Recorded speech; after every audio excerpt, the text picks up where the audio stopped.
Assalamualaikum warahmatullahi wabarakatuh.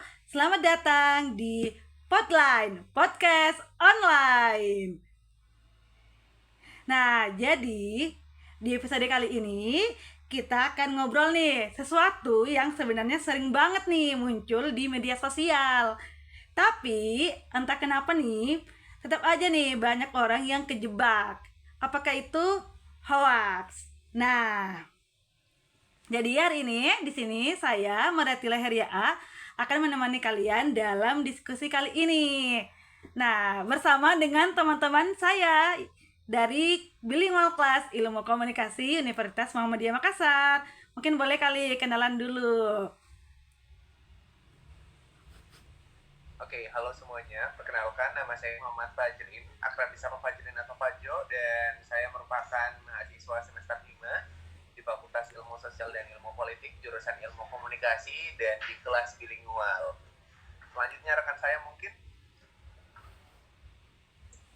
Halo, perkenalkan nama saya Nur Rahma. Saya mahasiswa Universitas Muhammadiyah Makassar, jurusan Ilmu Komunikasi, dan saat ini semester 5. Halo, perkenalkan nama saya Maulidia Mukarama, biasa dipanggil Lydia dari Fakultas Ilmu Sosial dan Ilmu Politik. Dan sekarang sama di semester 5 juga. Oke deh, terima kasih untuk kakak-kakak bilingual kelas yang sudah hadir ya pada podcast kali ini. Oke, nah di podcast kali ini kita tuh akan membahas nih tentang sesuatu yang sempat viral nih, video yang sempat viral di beberapa bulan yang lalu.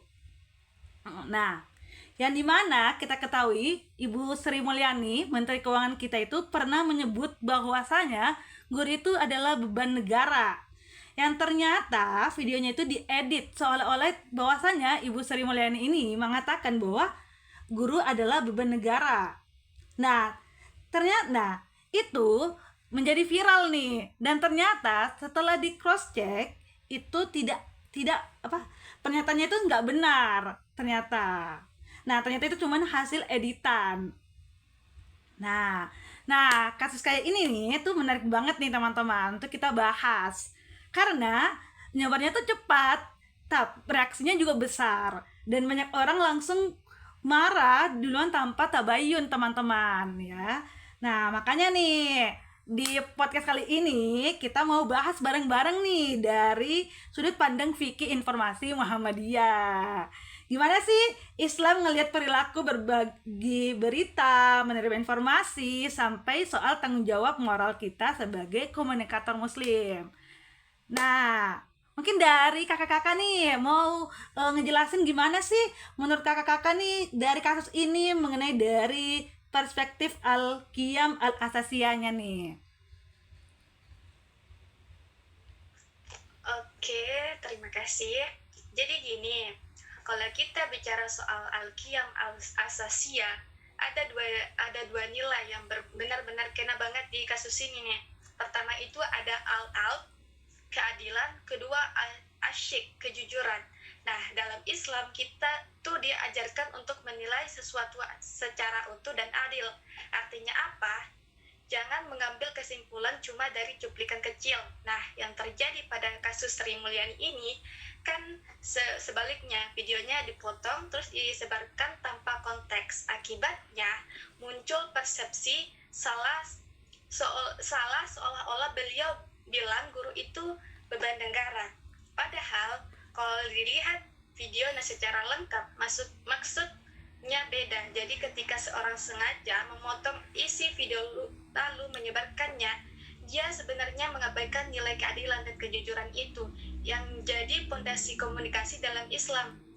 Dan ini bukan sekedar masalah teknis juga ya, tapi dampaknya besar. Orang bisa langsung marah, publik jadi salah paham, dan reputasi seorang bisa rusak. Jadi menurut saya, framing seperti ini jelas melanggar nilai-nilai dasar Islam karena membuat seseorang terlihat salah padahal faktanya tidak seperti itu.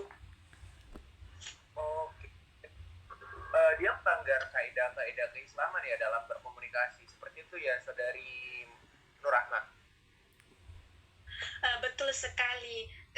Kita tuh kan kan sering lupa bahwa komunikasi itu ada etikanya, dan dalam Islam etika itu bersandar pada keadilan dan kejujuran.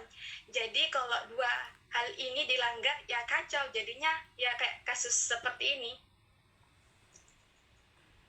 Oke deh, menarik banget nih dari perspektif dari Kakak Nur Rahma nih. Jadi berarti bukan sekedar persoalan media atau teknis editing, tapi juga menyentuh nilai moral ya Kakak Nur Rahma. Iya, betul sekali. Seperti yang saya jelaskan tadi kan, kalau dalam Islam itu ada etikanya. Nah, dalam etika dalam berkomunikasi dalam Islam itu adalah keadilan dan kejujuran. Oke, aku setuju banget nih sama Kak Nur Rahman nih. Oke nih, selanjutnya kita mau bahas nih dari sisi al-usul al-kuliah nih. Mungkin dari kakak-kakak bisa mungkin kali kasih nih, apa sih prinsip-prinsip umum dari fikih informasi ini? Oke. Oke Kak, baik aku jelasin ya dari sisi al-usul al-kuliah.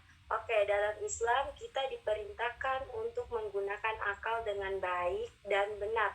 Artinya harus berpikir kritis dan mencari kebenaran sebelum mempercayai informasi. Yaitu ketika seseorang langsung percaya pada potongan video tanpa memeriksa kebenaran, berarti ia tidak menjaga akhlaknya dengan baik. Selain itu menyebarkan informasi yang belum tentu benar bisa merusak kehormatan seseorang dalam hal ini. Reputasi Sri Mulyani sebagai pejabat publik. Jadi dari persepsi usul al-kuliah, ini tindakan seperti ini bertentangan dengan nilai menjaga akhlak dan kehormatan yang dijunjung tinggi oleh Islam. Begitu Kak Kaila. Oke, aku juga setuju banget sih dengan perspektif dari Kakak Maulidia ini nih. Oke nih, kalau menurut kalian nih, gimana sih dari perspektif al-ahkam al-far'iyah ini nih, mengenai aturan-aturan praktis terkait publikasi, verifikasi, dan segala macamnya? Oke, nah kalau menurut saya nih Kak, kalau kita melihat dari sisi al-ahkam al-fariyah, kita lihat dulu nih, al-ahkam al-fariyah ini dibagi menjadi dua kata, atau kita bisa ambil dua makna. Yang pertama, ahkam, yaitu berarti ketentuan atau hukum syariat. Dan yang kedua itu adalah fariyah, yaitu hukum yang merupakan penerapan dari dalil pokok, bukan dari dalil pokok itu sendiri. Nah, kita juga lihat nih, fokus utama dari al-hakam al-fariyah. Yang pertama ada fikih ibadah, muamalah, dan salah satunya ada masuk di fikih sosial yang membahas tentang etika bermasyarakat, informasi, berita, dan hubungan sosial. Nah, dengan kaitannya berita hoax ini, kita bisa melihat bahwa hal ini sebenarnya agak melanggar, bukan agak lagi sih, udah melanggar di bagian fikih sosialnya. Karena kita bisa melihat bahwa ada kaidah-kaidah yang dirusak reputasinya karena berita hoax ini. Yang kedua, bisa memicu amarah guru dan masyarakat karena berita hoax ini. Dan yang terakhir, dia itu bisa memecahkan hubungan antara pemerintah dan masyarakat kalau kita tidak menelaah dengan baik-baik. Dan kesimpulan menurut saya mengenai tentang dari sudut pandang al-ahkam apa sih? Saya lupa lagi. Al-ahkam al-far'iyah, ya, betul. Ya, yaitu berkaitan dengan fokus perilaku manusia dalam menyampaikan informasi, Kak. Jadi dia kurang amanah, menyalahgunakan teknologi, menyalahgunakan informasi yang disebarkan sampai bisa memicu amarah dari masyarakat, membuat tokoh tercemar, sampai kita juga sebagai orang awam yang kurang teliti dalam penginformasian, kita bisa juga terpicu kalau kita tidak searching dengan baik-baik. Seperti itu, Kak. Mungkin ada tanggapan dari teman-teman yang lain? Oke Kak, aku juga setuju banget sih Kak. Hoax ini tuh lebih banyak negatifnya ya daripada positifnya. Kayaknya nggak ada positifnya deh dari hoax ini. Iya, Baik, betul banget. itu juga dengan apa yang dikatakan saudara Fajar yang tadi, dalam Islam sendiri kita diajarkan buat tabayunnya, memastikan dulu kebenaran informasi sebelum menyebarkannya. Tapi kenyataannya banyak orang lebih cepat share daripada baca utuh dulu, kayak kasus ini kan.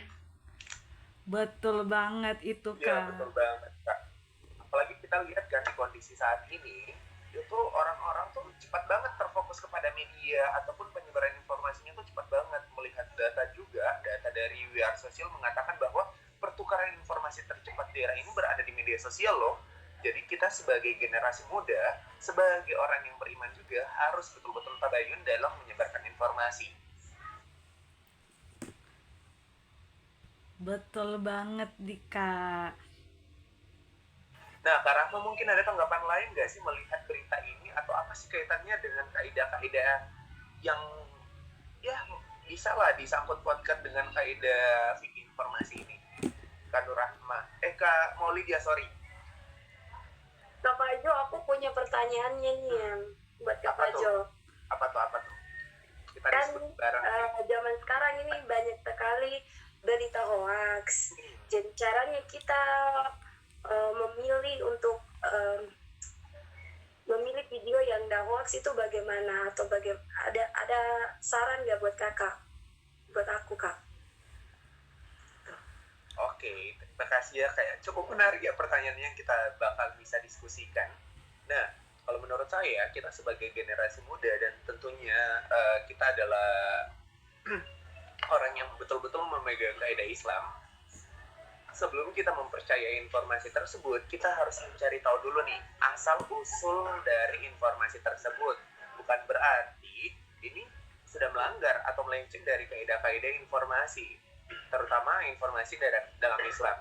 Dan caranya adalah kita harus mencari tahu nih informasi dari beberapa pihak dulu, bukan hanya dari satu sumber, agar kita bisa melihat sudut pandang yang lain. Yang kedua itu kita bisa menggunakan loh sebenarnya kaidah tabayun fi an-nanaba. Nah, di mana hoax Sri Mulyani ini datangnya dari sumber yang tidak jelas. Dan maka dari itu kita sebagai penikmat media sosial bukan harus langsung menyebarkan, tetapi kita harus mencari tahu. Dan ya kalau kita tidak mencari tahu, kita melanggar kewajiban tabayun ini. Seperti itu, Kakak Maulidia.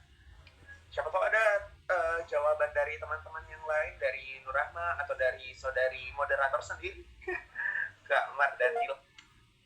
Oke, sedikit tambahan juga. Dan menurut saya kasus ini juga jadi pengingat bahwa konten digital itu tidak selalu netral ya. Ada orang yang bisa punya kepentingan tertentu atau sekedar ingin viral. Makanya penting banget buat kita untuk melihat informasi secara utuh, karena kalau cuma potongan saja kita bisa terjebak pada persepsi yang salah. Oke deh. Dan Kak Ica, Kak Nurama. Tunggu dulu, ada sedikit tambahan juga. Dan tau gak sih, orang-orang yang menyebar berita hoax itu sama saja loh dia menyebarkan fitnah secara luas, dan itu bisa membuat dosanya tuh ngalir terus sampai berita hoax itu betul-betul lenyap. Tapi kalau masih berita hoax itu tetap dibaca sama orang, tetap disebarkan sama orang, dosa dari pembuat berita hoax itu tetap jatuhnya ke fitnah. Betul banget itu, Kak Fajrin. Jadi bahaya banget ya hoax itu, guys. Selain merugikan orang yang kalian hoaxkan ini, juga merugikan diri kalian sendiri, guys. Nah, aku juga mau jawab nih pertanyaan dari Kak Maulidia tadi. Mungkin kalian bisa nih untuk buka website namanya Turnback Hoax. Nah, di situ kalian bisa cek-cek nih apakah berita itu hoax atau enggak. Seperti itu, teman-teman. Oh, jadi sekarang udah ada website ya yang bisa ngecek berita itu hoax apa enggak? Iya, Kak, benar banget, Kak. Salah satunya itu, Kak, tadi yang saya sebutkan yaitu turnbackhoax.id. Boleh nih, mungkin di menit-menit terakhir kita masing-masing kasih saran atau closing statement buat teman-teman yang pendengar dari podcast online ini, agar bisa teredukasi mengenai tentang menyaring informasi melalui dengan kaidah-kaidah informasi, kaidah-kaidah Islam agar tetap bisa terjalankan. Nah, siapa tahu ada closing statement ataupun ada yang mau mengangkat dalil-dalil kan bisa tuh untuk didengarkan oleh para pendengar podcast online ini. Betul banget nih. Tahu dari kakak-kakak ada yang mau menyampaikan dalil kali ya? Karena kan kita ini membahas tentang fikih informasi ya. Oke, sekarang kita akan melihat dalil yang ada pada Al-Quran dan hadis terkait kasus ini. Dalam Quran surah Al-Hujurat ayat 6, Allah Subhanahu wa taala berfirman yang katanya, "Hai orang-orang beriman, jika datang kepadamu orang fasik membawa suatu berita, maka periksalah dengan teliti agar kamu tidak menimpakan suatu musibah kepada suatu kaum tanpa mengetahui keadaannya, yang menyebabkan kamu menyesal atas perbuatan itu." Nah, ayat ini mengajarkan pentingnya tabayun, yaitu klarifikasi sebelum menyebarkan berita. Lalu Rasulullah SAW juga bersabda dalam hadis riwayat Muslim, cukuplah seseorang dikatakan berdusta apabila ia menceritakan setiap apa yang ia dengar. Nah, dua dalil ini menegaskan bahwa seseorang muslim harus berhati-hati dalam berkomunikasi dan tidak menyebarkan informasi tanpa memastikan kebenarannya. Oke deh. Nah, tadi kan kita udah ngebahas nih dari Qiyam al-Asasiyah, terus kita lanjut lagi tadi membahas dari al-Usul al-Kulliyah sampai ke al-Ahkam al-Far'iyah dan juga membahas tentang dalil-dalilnya nih. Jadi, kayaknya udah sampai selesai nih kita teman-teman semuanya. Nah, Oke. kayaknya udah lengkap banget nih obrolan kita ya. Iya, sedikit closing statement Kak Ardatika. Oke. Nah, perlu diketahui closing sudah dari guru ingatkan oleh Allah tentang bagaimana cara kita bertabayun, bagaimana kita mengolah informasi kita agar tidak jadi tidak merugikan kita, dan harus bijak tetap sosial dan berhati. Kalau itu sih closing statement dari saya, Kakak Mardatila. Oke deh. Nah, ini juga ya. Jadi dimulai kita lihat kasus hoax ini, kita sudah membahas dari nilai-nilai dasar Islam ya tadi, seperti tadi saya bilang ya. Nah, kita mengetahui bahwasanya kita itu harus bertabayun dulu nih teman-teman ketika mendapatkan sebuah berita ataupun ya sebuah berita lah. Kita nggak boleh langsung asal share saja teman-teman, kita harus cari tahu dulu nih apakah benar ini beritanya atau jangan-jangan hoax seperti tadi. Nah, makanya seperti tadi yang dibilang oleh Kak Nur Rahma juga, kita harus tabayun nih. Dalam Islam juga sendiri sudah mengajarkan kita untuk kita harus berbuat tabayun. Nah, mudah-mudahan nih diskusi kita ini bisa jadi pengingat bareng-bareng nih untuk kita sendiri dan juga untuk teman-teman yang ada di rumah. Biar kita jadi komunitas muslim yang lebih bertanggung jawab, lebih kritis, dan gak gampang dibawa arus viral. Oke deh. Terima kasih buat teman-teman yang sudah ngobrol dan ngasih penjelasan. Terima kasih banget buat Kakak Muhammad Fajrin, Kak Maulida Mukarromah, dan juga Kak Nur Rahma. Saya Madatila Heria, pamit undur diri. Wassalamualaikum warahmatullahi wabarakatuh. Waalaikumsalam warahmatullahi wabarakatuh. Jangan bosan-bosan ya nonton podcast online ini. Terima